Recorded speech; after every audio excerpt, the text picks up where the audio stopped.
Once again, relatives of the 43 Ayotzinapa normalistas took to the streets in several Mexican cities commemorating 1 month since the disappearance of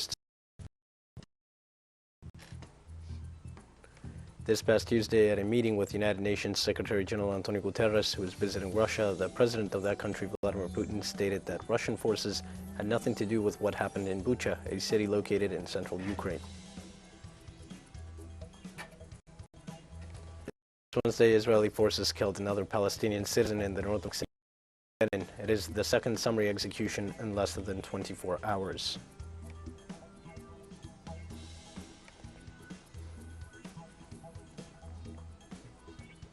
Hi, this is From the South. I am your news anchor, Diego Martin, from the Telestar Studios in Havana. We begin with the news. Once again, relatives of the 43 Ayotzinapa normalistas took to the streets in several Mexican cities, commemorating 91 months since the disappearance of the students. Mothers, fathers, relatives, and friends, as well as various platforms and human rights organizations, demanded that the federal government speed up the process concerning their investigation around the students. The group marched and gathered in different cities of the country, demanding a greater involvement and commitment from authorities. Likewise, defenders and different support and solidarity organizations that have formed around the matter questioned the alleged contacts that the federal government had with the former head of the Criminal Investigation Agency, Tomás Cerón de Lucio. Although they recognize some progress in the federal government's actions, they reject the lack of decisiveness and the slowness of the processes.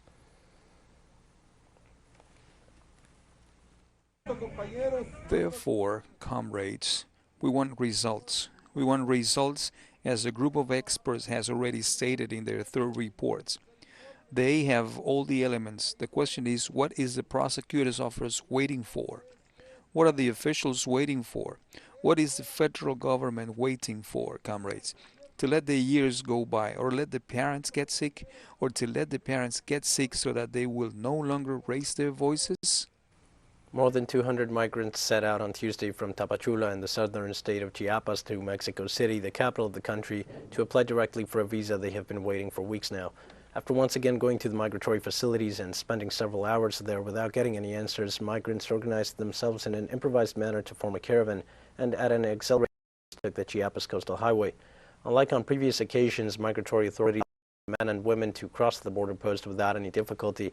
According to some of the group's leaders, they will rest at Álvaro Obregón, 18 kilometers from Tapachula, and will resume their march to the capital on Wednesday.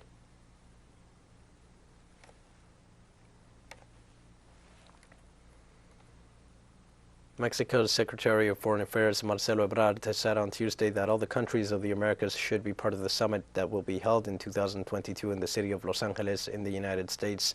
The Mexican chancellor responded to the media present at a meeting with representatives of the Catholic Church and asked for the agenda of the video conference that President of Mexico, Andrés Manuel López Obrador, and his counterpart Joe Biden will hold on Friday. The head of the Mexican diplomacy assured that it is very likely that the Mexican president requests that all countries in the continent be present, including Cuba, Nicaragua, and Venezuela. Without further details, the secretary said that a conversation on the summit and migration was almost certain.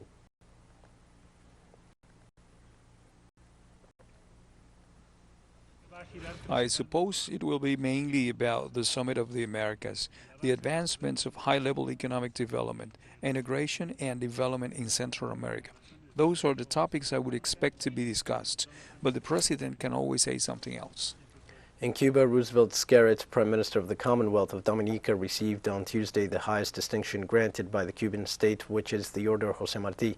Cuban President Miguel Díaz-Canel imposed the order in a ceremony that was attended by several representatives of the Cuban executive. Josefina Vidal, Cuban Deputy Minister of Foreign Affairs, stressed that the Premier was worthy of such a distinction for his invaluable contribution to the strengthening of political and cooperation ties between both countries, marked by a profound human expression of solidarity. The Deputy Minister also noted that during Skerrit's administration, Dominica achieved remarkable results.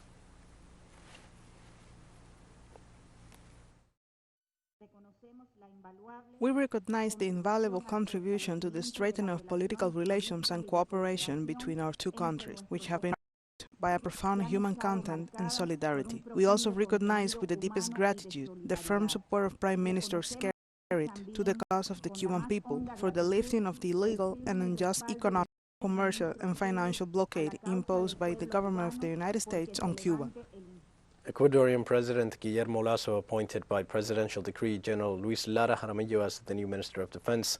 Former Defense Minister Luis Hernandez presented his letter of resignation to President Guillermo Lasso on Tuesday without specifying the reasons for his resignation. Hernandez was appointed head of the defense portfolio in October 2021. He replaces Fernando Donoso, who resigned the same day.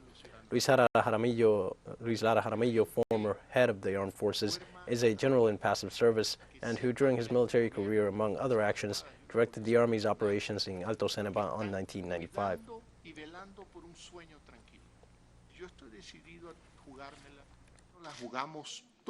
We are risking it all here for our children, for our youth, for the future of Ecuador.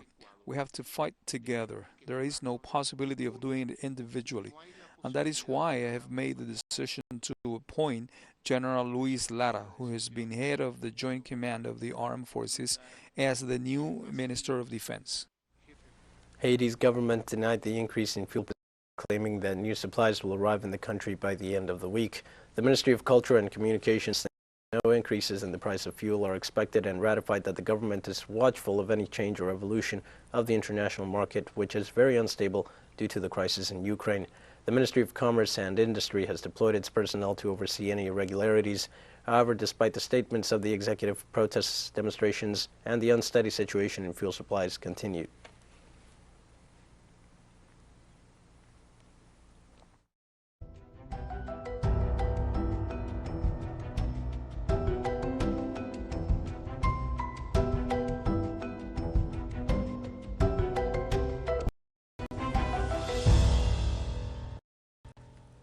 Venezuelan President Nicolás Maduro approved a special fund to provide financial aid to victims of the heavy rains brought on by La Niña phenomenon.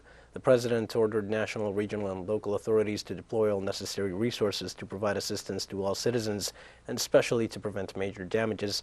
Maduro called on all citizens to avoid staying in at-risk areas, and he ordered a technical assessment made on all building structures damaged by the torrential rains.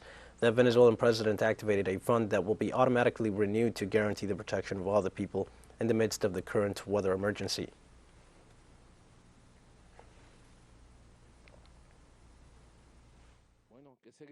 I want all governors, especially in Caracas and in the Grand Caracas, to know that we stand behind you.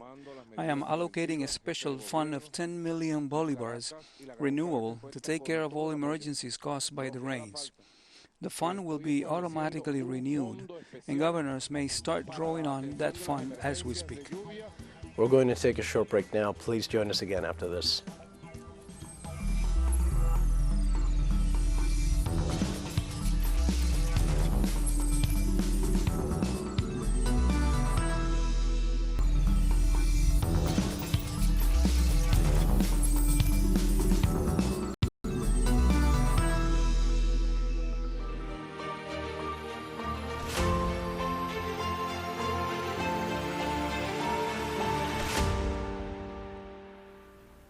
Hi, and welcome back to From the South. On Tuesday, at a meeting with United Nations Secretary General Antonio Guterres, who was visiting Russia, the president of that country, Vladimir Putin, stated that Russian forces had nothing to do with what happened in Bucha, a city located in central Ukraine. Putin said that the events that took place last April 4th in Bucha, where numerous corpses appeared as soon as the Russian troops withdrew from that area following a negotiated agreement between Kiev and Moscow, is a provocation aimed at slandering, defaming Russia. He said that the Kremlin keeps records of the contradictory statements of President Joe Biden and the U.S. Secretary of Defense on these facts. Putin also said, despite the military progress made, that he is hopeful that the diplomacy will lead to successful agreements that will eventually lead to peace.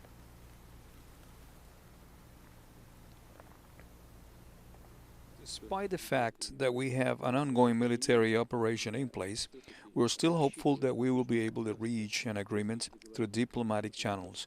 We're negotiating. We do not reject that option.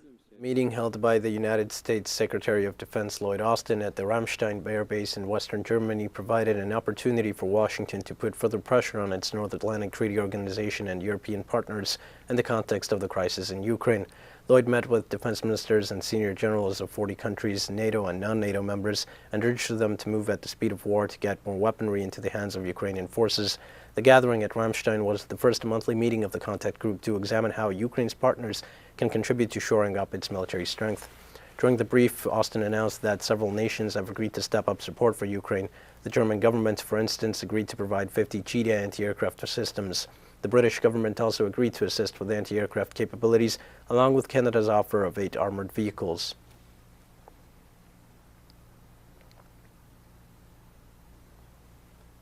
The Russian state-owned gas company Gazprom cut supplies to Poland and Bulgaria for refusing to pay in rubles.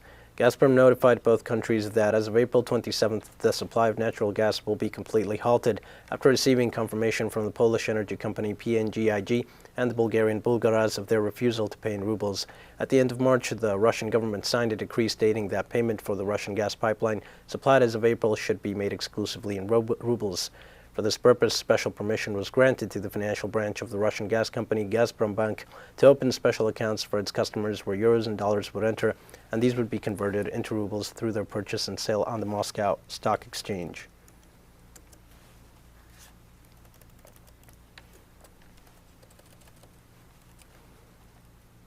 During the meeting with United Nations Secretary-General, Russian Foreign Minister Sergei Lavrov stated that his government agreed to open negotiations with Ukraine. The diplomat also said that the Ukrainian government refused to confirm the new proposal made by Russia. Immediately after President Zelensky proposed negotiations in early March, we agreed. But the way the Ukrainian delegation behaved at the talks, the way President Zelensky himself behaved, refusing to confirm that a week ago they received our new proposals and talked about it, it's depressing. The 193 members of the United Nations General Assembly adopted by consensus a resolution requiring the 5 permanent members of the Security Council to justify their use of the veto. The resolution comes following Russia's use of its veto rights in the Council the day after it began its special military operation in Ukraine, calling for its unconditional withdrawal from that country. A Russian representative called the resolution an attempt to exert pressure on the permanent members of the Security Council. Almost 100 countries joined Liechtenstein in co-sponsoring the reform, including the United States, the United Kingdom, and France. Neither Russia nor China were among the sponsors.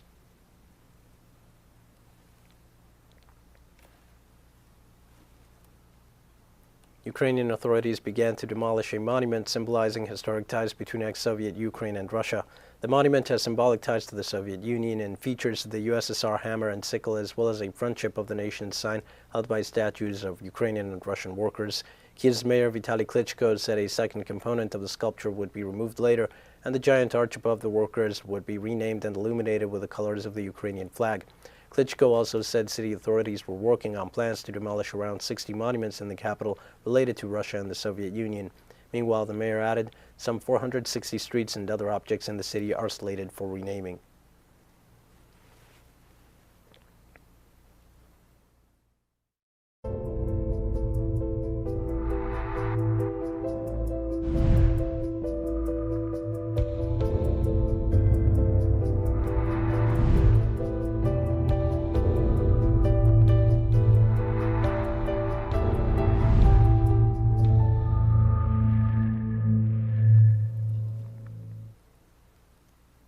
Beijing launched mass coronavirus testing for nearly all its 21 million residents as fears grew that the Chinese capital may be placed under a strict lockdown like Shanghai. Under its zero-COVID policy, China has used lockdowns, mass testing, and travel restrictions to tackle infections. Its biggest city has been almost entirely locked down for weeks, and the mass testing order in Beijing has sparked worries the capital will be placed under similar restrictions. Beijing has ordered residents of the 12 central districts, home to most of its population, to undergo 3 rounds of testing after dozens of infections were found in recent days. The capital's most populous district, Chaoyang, was the first to order mass testing from Monday. Authorities are increasingly struggling with the impact of strict zero-COVID protocols on the economy, especially when outbreaks appear in the country's most important cities.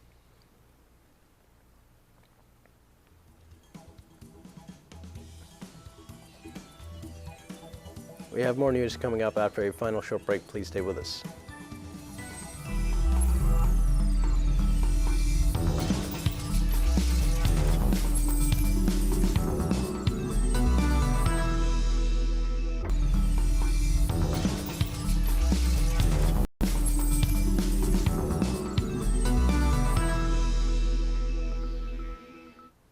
Hi and welcome back. On Wednesday, Israeli forces killed another Palestinian citizen in the northwestern bank city of Jenin. It is the second summary execution in less than 24 hours. The director of the Ibsina hospital, Dr. Jani Abu Yoka, said that 21-year-old Ahmad Muhammad Lofti was shot in the head, just like the young man killed Tuesday in the Jericho refugee camp. According to human rights organizations and local media, the occupying forces raided the area with the aim of demolishing the house of the alleged perpetrator of a shooting in Tel Aviv, where 3 Israelis were killed. In the raid, the soldiers attacked the civilians present in the area, and in addition to killing one of them, they arrested 3. Since Israel launched Operation Hazam to catch those responsible for a series of terrorist attacks in Tel Aviv, the occupying forces have killed 20 Palestinian citizens, including 2 minors and a widowed mother of 6 children.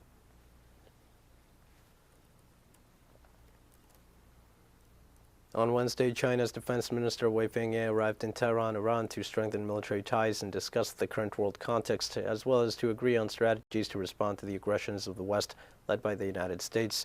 The Chinese Defense Minister is accompanied by a large high-ranking military and defense delegation that will meet with Iranian Defense Minister Mohammad Reza Karai. The meeting's agenda includes the promotion of military exchanges between the respective armies and the furthering of the regional and international initiatives of mutual interest. Tehran and Beijing maintain cooperation in several fields such as defense, and it was in this context that in January this year, along with Russia, the 3 nations held joint military exercises known as the 2022 Marine Security Belt.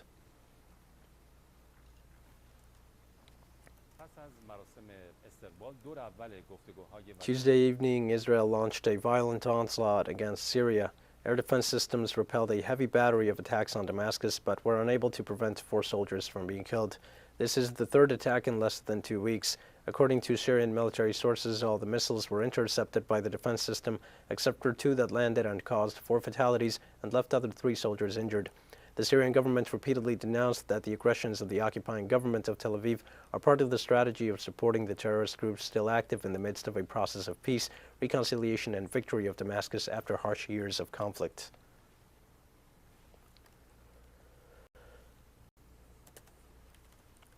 Mali's transitional government accused the French army of espionage after a drone footage was released showing alleged Russian mercenaries burying corpses. The military junta that runs the country denounced on Tuesday that the French troops are engaged in activities considered as espionage, intimidation, and subversion, according to the laws of the country. In a communique released on Wednesday, the government of Mali states that since the beginning of this year, there have been at least 50 deliberate instances in which Malian airspace has been violated by foreign aircraft operated by French forces.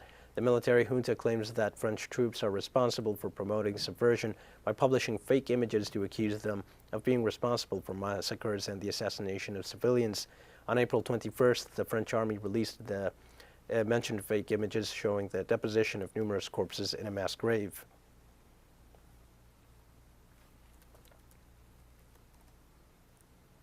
In Somalia, the newly elected members of the upper house of the federal parliament re-elected Abdi Hashi Abdullahi as the Speaker of the House in a contested election. On Tuesday, the Speaker of Somalia's Senate, Abdi Hashi Abdullahi, was re-elected in a vote held in the country's capital, Mogadishu. For many, it shows the veteran politician's ability to retain control of the upper house of parliament. Abdullahi was re-elected by the 54-seat upper house during a vote, which saw Abdullahi obtaining 28 votes, while his closest rival, Salah Jama, managed 24. Abdullahi's appointment brings the country very close to its general elections, the outcome of which will determine the president of the Horn of Africa state for the next 5 years. However, this would be after voting to choose the Speaker of the 275-member lower house, the Chamber of Parliament.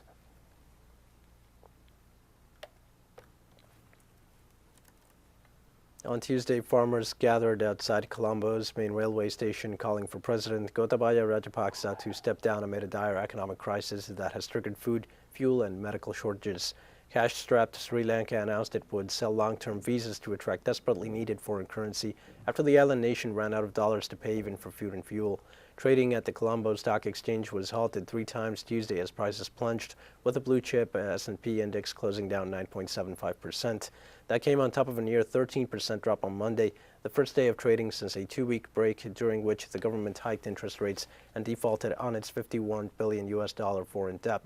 Thousands of people remain camped outside President Gotabaya Rajapaksa's seafront office to demand his resignation.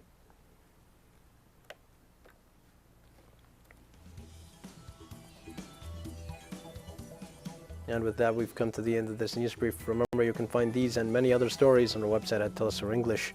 You can also join us on social media for all the latest news. We're on Facebook, Twitter, Instagram, and Telegram. For Telstar English, I am Dio Martin. Thank you for watching.